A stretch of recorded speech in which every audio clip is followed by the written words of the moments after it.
Hi guys, good morning. எப்படி இருக்கீங்க? நான் நல்லா இருக்கேன், சூப்பராக போயின்னு இருக்கேன். டே 8 கண்டினியூ பண்ணியிருக்கேன். ஸோ இன்றைக்கி ஒரு 7 கிலோமீட்டர் முடிச்சுட்டேன். ரொம்ப சந்தோஷமாக ஹாப்பியாக இருக்குது. ஸோ இந்த வெயிலின் தாக்கம் அதிகமாக இருப்பதால் ஒரு மேக்ஸிமம் ஒரு 5 லிட்டராவது தண்ணி நீங்கள் டெய்லி குடிச்சு ஆகணும்.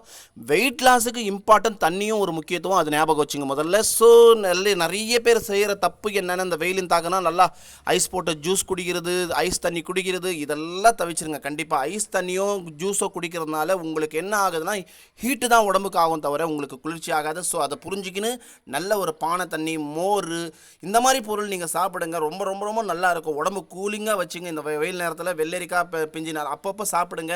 ஸோ இது மாதிரி ஃபாலோ பண்ணாவே கண்டிப்பாக வெயிட் லாஸ் ஒரு 80%லேருந்து 70% நீங்கள் வந்துடலாம். வாக்கிங்கு ரொம்ப ரொம்ப இம்பார்ட்டன்ட். டாக்டர்கிட்ட நம்ம போனோன்னா முதல்ல என்ன சொல்கிறான், வாக்கிங் பண்ண சொல்கிறான். ஸோ அதை இம்பார்ட்டன்ட் கொடுங்க. அதோட மகிமே நீங்கள் கிரவுண்டுக்கு வந்தால் மட்டும்தான் தெரியும், உணர முடியும். ஸோ தூக்கத்தை விட்டுட்டு நீங்கள் வாங்க.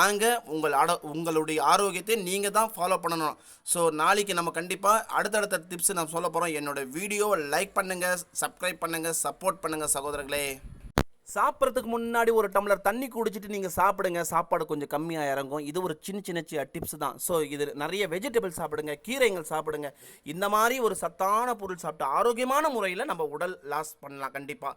ஸோ லைக் பண்ணுங்கள் சகோதரர்களே. பாய் பாய் பாய் பாய்.